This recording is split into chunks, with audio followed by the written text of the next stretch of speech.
YouTube, what is up? I am here with an official Q&A. I've gathered some questions over the last couple weeks, and then I also said on Instagram today if anybody had any questions, and I had a couple questions. And yeah, I'm filming this in my bedroom because I'm trying to sit on this stool and it's not working. Let's do it like this.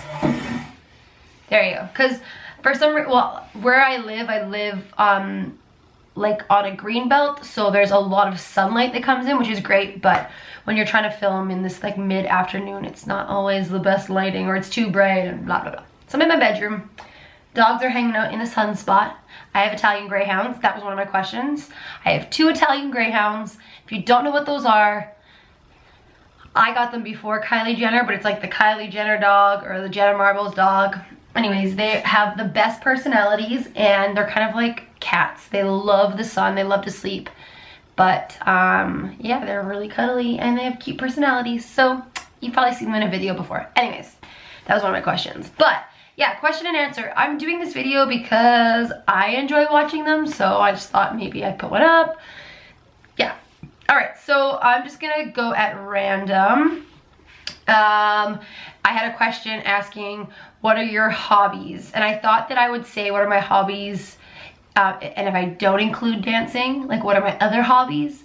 So my hobbies are cooking. I love to cook. I think in another life, I would love to have my own cooking show.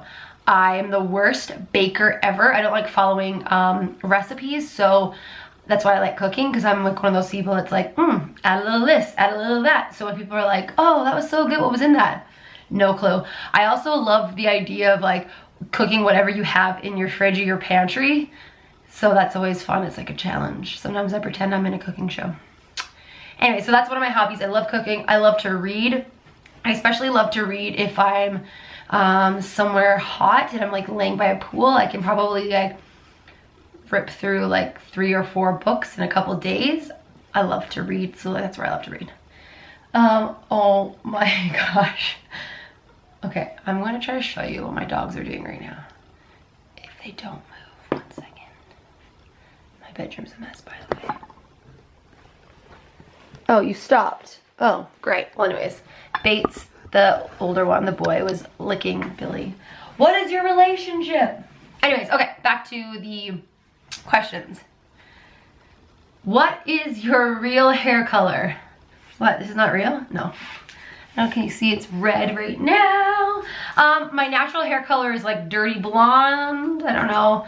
It's like a probably more brownish than, sorry, I'm just gonna fix it here. But funny thing is, I never had bright color hair growing up. I actually had really long, I have naturally curly hair, really long. I always kept it like a natural color because I was a competitive dancer. I did a lot of acting as a child, so having bright color hair wasn't something you would do or have. And then, I don't know, when I was kind of like finding myself, I wanted to try to express like who I was on the inside to my outside, so I felt really bright in the inside, so I wanted to mimic that with my hair. And I actually had black hair for the longest time, like really jet black, and then I would shave the sides and only do a little color in the sides. And then it was like one of my first cousins to ever get married. I was like, you know what, I'm gonna not have this dark hair, maybe I'll go light for the wedding. And I went to a hairdresser. This is like a long story, I'll try to make it short.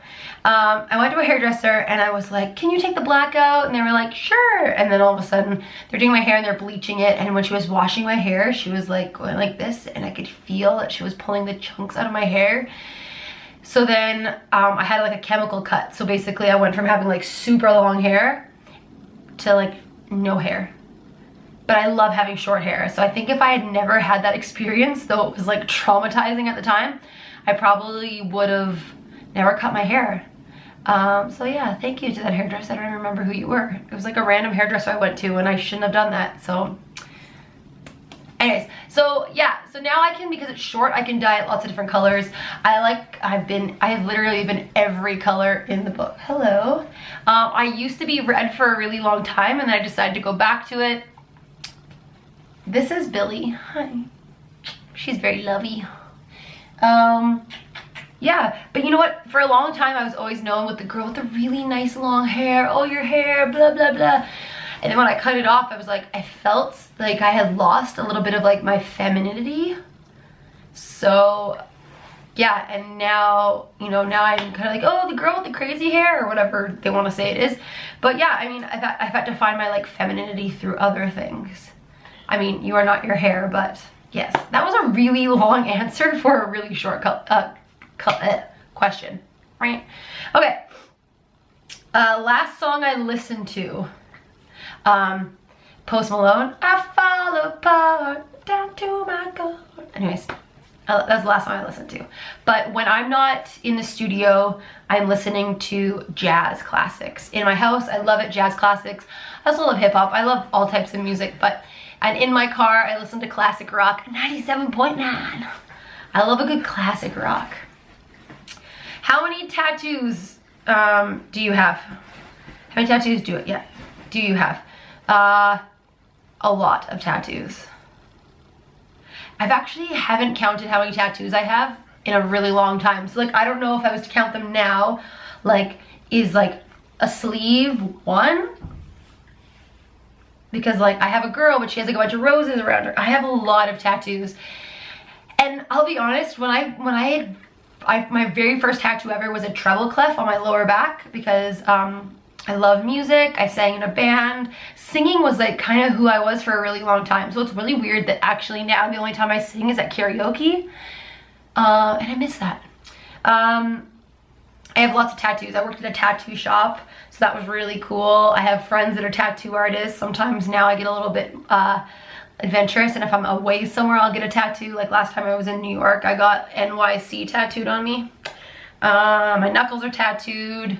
I just don't have like my neck tattooed or my chest. I think I have Freebird somewhere. That's like as closest to my chest as I have tattooed. My back's tattooed, my butt, the back of my legs, my feet.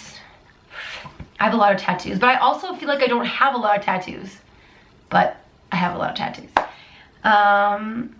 Yeah, so how many tattoos do you have? Maybe one day I'll do a tattoo tag. So comment below if you'd like to see one of those. How I feel right now. I feel great right now. And yeah, I woke up today with an attitude of gratitude because I believe like every morning you have a chance to wake up and sort of like start your day with either, you know, an open heart and a positive positive mind, positive vibes. I got PMA tattooed on me, and that stands for positive mental attitude. So I try to keep that all the time, a really positive mental attitude, though it's not easy a lot of the times. You guys, I am trying to film a video and you're wrestling right now. Hey, stop it. But yeah, so today I woke up and I felt good. And I believe that's a choice when you wake. Really? All right.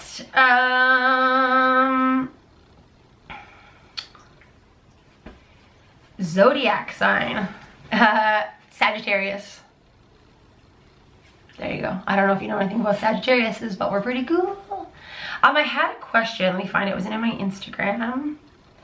It was best dance teacher snacks, and this is from a dance teacher.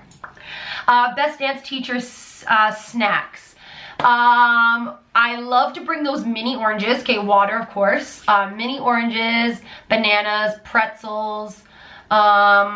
And there's these granola bars called Made Good. They are amazing. They're vegan and they're vegetarian, but they've got like dark chocolate in them. They're so good. I like those, but for dance teacher snacks, depending on what day, some days I'll go to the studio and I'll like forget to eat, and then I come home and I'm like starving. I'm like, oh yeah, I didn't pack a snack. But I try to at least bring like some granola bars, definitely some fruit, some veggies, something that's really easy and that's not gonna distract the kids. And I always like, I think sometimes the dancers forget that you're there like for a really long time. So sometimes when I go to eat like an orange, I'm like, okay, I'm just gonna eat this because I've been here since 2 and I'm here till 10.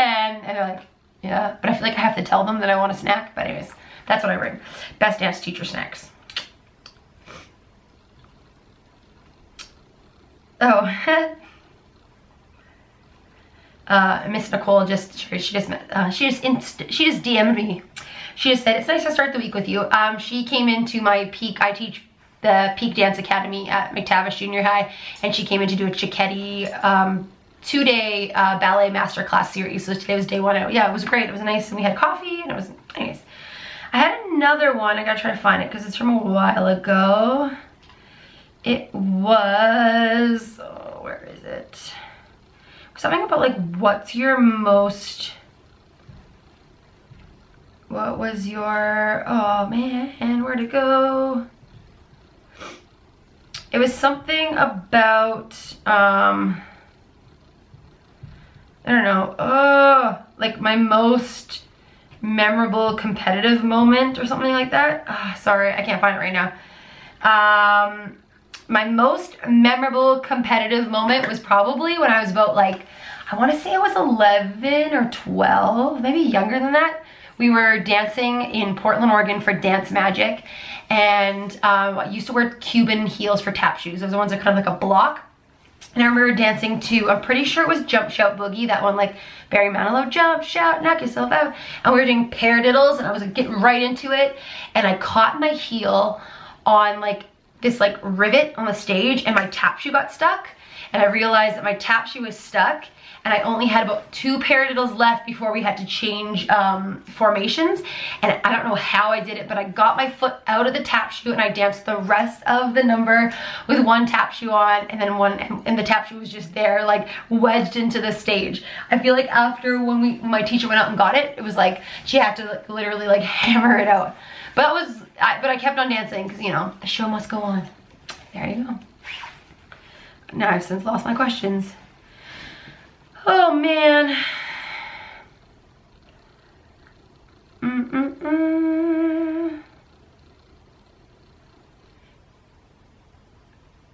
Oh, 3 things that upset you.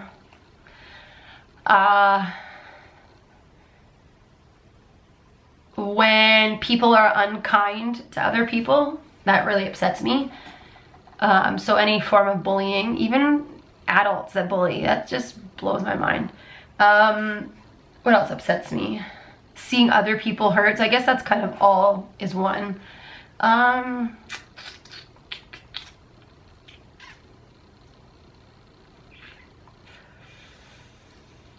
Yeah, those things.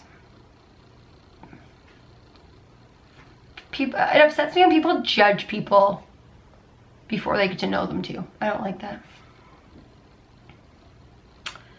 Someone I miss. I miss my grandma.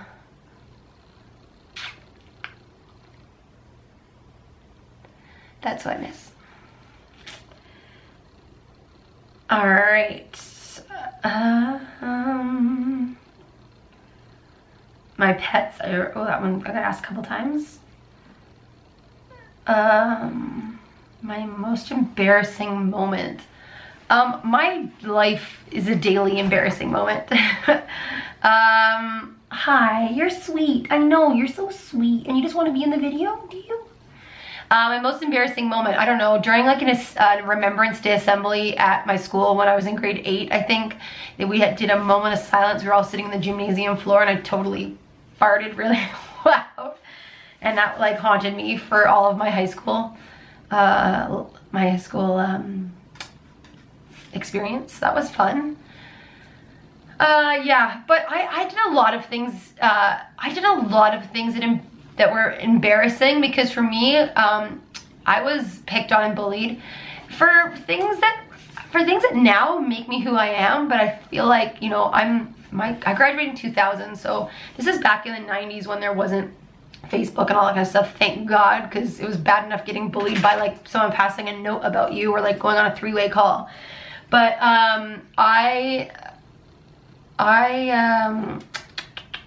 I used to do things that were really embarrassing just to take the heat off other people. So if I saw someone who was getting bullied or getting like kind of pushed around or something, I would be like, quick, think of something embarrassing, and then I would do it. So it'd be like, look at me, and the people would be like, oh, and then that person got to like run away, because I knew at the end of the day, like, I could handle it. So yeah, I used to do a lot of embarrassing things. I still do. And I feel like when I'm older, I want to be like that old lady with blue eyeshadow and like on her little cart with like her tap shoes and her cane, being like, being embarrassed, and being embarrassing is kind of awesome.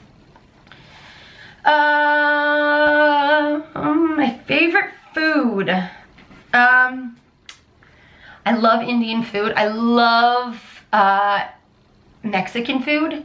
I'm a vegetarian, vegan. I mean, I wish I could be more of a vegan, but it's really hard sometimes for me to give up like cheese fully. But baby steps. But I've been a vegetarian for like 13 years. Yeah, what else? I feel like I keep missing. Do I smoke or drink? Neither. I don't smoke or drink. But I do love Starbucks. Alright, well that's the questions on there. I feel like I had a couple other questions somebody asked me. Oh, I get this one a lot. What inspires you? Okay, so this is gonna sound super cheesy, but what inspires me daily is my dancers. And I don't even think I mean, I try to tell them that they inspire me, but I don't know if they know to what extent they inspire me. I'll watch them in class and improv, and I'll totally get inspired by like movement or just by the way they react to things that I would react to things differently. That inspires me. New York City inspires me. Man, does that place inspire me. As like a choreographer, life inspires me. I like to choreograph pieces that have meaning. Like I'm sure a lot of other dance teachers. And if it's not something that has like meaning, I mean, there's got to be meaning behind everything, especially if you're passionate about it. But let's say a tap dance. Maybe it's not about a social issue, but my inspiration might be like formations or a feeling, getting the audience to feel something or to see something different. Same with like, I don't know, some of those ones like hip hop. But when it comes to contemporary or lyrical or even jazz, like I love to dance and create dances that have maybe a social issue. I like to do pieces that leave people talking. That's what I love. And I'm getting the blinky sign right now because I guess I didn't plug in my camera last night. Anyways, I don't know if this question and answer little video was even what you were looking for. I had put down some I had taken some of your questions and put them in my notes so I'd remember what to say, and I feel like I just blabbed about other random things. So maybe I'll put it out to Twitter. You can follow me on Instagram and Twitter and Facebook at Miss Kelly Dance, Kelly with an I. I am trying to do an outro here. Alright, well, my next video is going to be a vlog, and you will know about that in just a few days. I'm heading to the studio now because it's Tap Dance Tuesday, and I'm going to record a little something for y'all. I don't know why I just did that accent. Alright, well, thank you for watching this video. If you are not already subscribed, subscribe, like it, comment below, and I will see you in the next video. I don't know why I'm doing this. Bye.